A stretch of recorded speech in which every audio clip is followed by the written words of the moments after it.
One of the biggest football matches in the world takes place this Sunday afternoon. Yes, of course, we've got Liverpool against Manchester City live on Sky.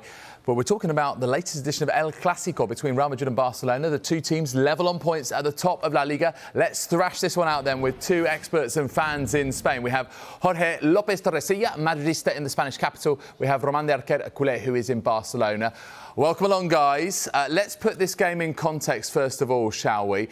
Jorge, we'll come to you in a moment, but Román, let's start off with you. Barcelona doing well domestically, but looking very unlikely to qualify for the Champions League knockout stages. So what does that say about their tactic in the summer to sell off assets to generate short-term cash for Xavi to sign the players that he has? Well, I mean, Laporta was aware he was taking a risk in that sense because it's true that the reports are coming from Barcelona saying that the budget was conceived to make it at least to the quarter-final of the Champions League, which seems very unlikely, although there's still a slight chance, so let's not jump to conclusions. But also the palancas did help in other aspects, like making such a good squad allows you to fill up the stadium every week, whereas last season, for example, it was quite disappointing in that sense, also to sell more merchandise. So we should wait to see how this pans out in the end, but at the moment, big risk for Laporta. Yeah, we'll come on to merchandise and the shirt particularly in a bit with you, Román. Jorge, for Real Madrid, admittedly quieter summer despite a few senior players leaving, but what is the picture overall in terms of transfers? I mean, Kylian Mbappe seems to be unhappy again at PSG, so will Florentino Perez be tempted again, or might he wait until 2024, perhaps potentially get Erling Haaland instead? Yeah, hi, David. I really believe that Erling Haaland has the most chances of ending up as a Real Madrid player, especially after the news broke of his 200 million release clause in the summer of 2024. I think that a huge part of the fan base of Real Madrid are still hurt about the comments and the actions of Kylian Mbappe in May. And I honestly believe that Erling Haaland is the main target for Florentino Perez right now. Just how significant is this game then, guys, in terms of the big two, once again, clearly being the top two this season? Jorge, does it have the feeling of the biggest Clasico in a few years? Look at the table here, 22 points each. Yes. So they've won 7 and drawn 1, both of these sides. Barca drew first time out and they've been winning ever since domestically, and Real Madrid are in a good moment. So how do you assess it, Jorge? Yes, I mean, absolutely. This has the feeling of a big Clasico after so many years, especially because they are now going head to head. Like, they are top of the table, they have stakes to fight for, and they have this clash of stars in Benzema and Lewandowski that we lacked last year. Last year was also the first Clasico without Leo Messi, and I believe that hurt the spectacle of it all. Yeah, I think you're right. I think, you need to focus on those big names. You mentioned them there, Robert Lewandowski, Karim Benzema. Of course, it is the first Clasico for the Polish striker, but he has had previous success against Los Blancos. Let's hear from him now. Yeah, I got a lot of questions about this, to scoring 4 goals in semi-final Champions League against Real Madrid. It's been a lot. It's like the huge history, the huge story, not about only the games against Real Madrid, also when we are talking about Champions League. And I have still this in memories, even that the next games against Real Madrid, for me, that was something special always. And I loved playing against Real Madrid because, that to playing against big team, one of the best team in the Europe, in the world, and for me, something special, and I'm ready for these big games. We'll see how he fares, see if he's got his shooting boots on, especially with rumours that Thibaut Courtois may not make this game, which could be significant. OK, guys, I really want you to sort of represent your respective teams here. How do these two compare? Román, tell you what, I'm gonna give you 30 seconds to talk up your summer signing, Robert Lewandowski. Go. Well, overall, I'd just say he's simply the better goal scorer, Just look at the stats. He's younger than Benzema. He's scored more goals.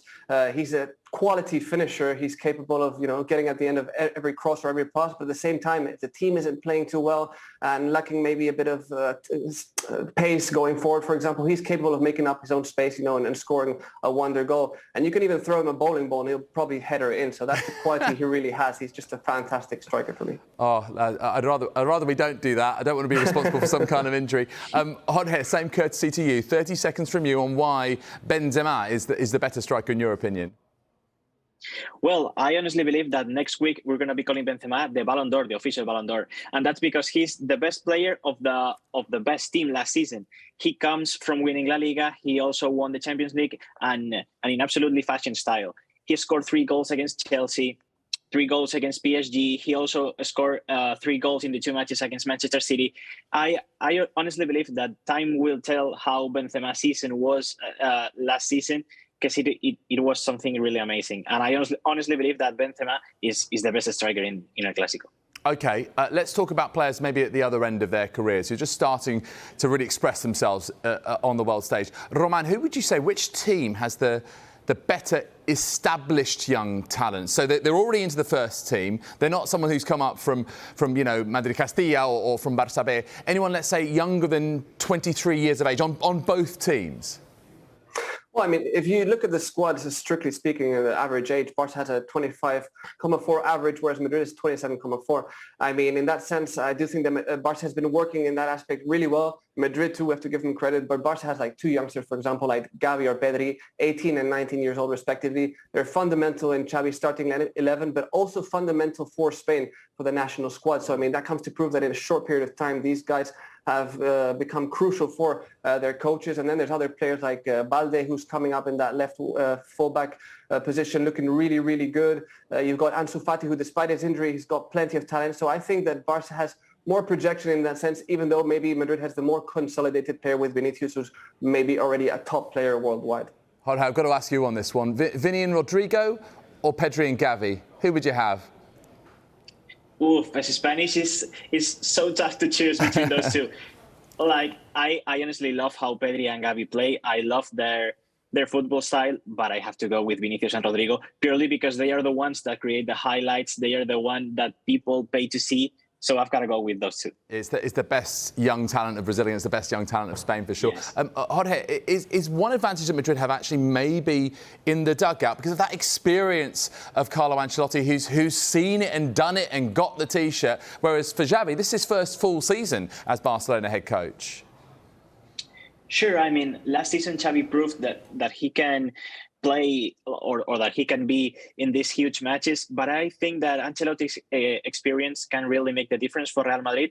He knows exactly the tempo of the matches. He knows exactly the tempo of a Clasico that is not a normal match. And I really believe that Ancelotti may have the edge over Xavi for this one. Roman, I did mention merchandise a bit earlier on. I've got to ask you about the Barcelona shirt for this game. I mean, it looks like an owl. What's going on? What's going on here? Well, it's actually part of the agreement that Spotify and Barca reached together where they mentioned that now and then they would sponsor an artist on the shirt. In this case, the owl represents the artist Drake, because he's become the first singer to stream over 50 billion streams of his music. And of course, that's a big feat for Spotify, and they wanted to represent that through Barcelona. So it's more of a marketing stunt, basically. And also in the training kits, you're going to see the owl at the back of the number 50. And yeah, it's part of that agreement between Barca and Spotify, where we're going to often, I think, see other artists represented, whether it's the logos or their names, etc., on the shirt. Yeah, I mean, Sheffield Wednesday and Oldham fans will be going, hang on a minute, hang on. I think I've seen that before. I think I've seen that before. And look, finally to you both, where will this game be won or lost, and what is your prediction? How will it finish up after the 90 minutes and that final whistle blows? Jorge, you first. Yes, I really believe that the momentum that Barcelona carries from their draw against Inter Milan this Wednesday will actually settle the El Clasico. Like, if Barcelona show that they can compete, that they are moving on from that huge result, I really believe that they know how to play Real Madrid. They know certainly how to play in El Bernabeu. So I think that everything is on Barcelona's side. Like, if they move on, they will probably beat Real Madrid. But if they carry those bad, the overall sensation after the match against Inter, I think they're gonna lose against Real Madrid. Okay, so it's a lot to do with how they respond. What about you, Roman? What are you saying? Yes. Well, I think it's going to be basically depending on Barca's capability to control the tempo of the game, because in recent matches it's been more of a back and forth with Inter, with Celta, with Mallorca, and that doesn't really benefit us. And on the other hand, that really benefits Real Madrid, because if they have space and time to play, they are really lethal in the counter-attack. So if Barca are capable of finally finding that midfield that can control the match, which I hope will be achieved, then I think Barca have a good opportunity. So I'm going to go for the visiting team, and I'll say Barca take this by 2-0. 2-1, sorry, 2-1. 2-1. Okay, fantastic. 2-1. Yes, Vinicius goal. Okay, guys, we'll leave it there. May the best team win. Thank you very much indeed for joining us here on Sky Sports News. Sure.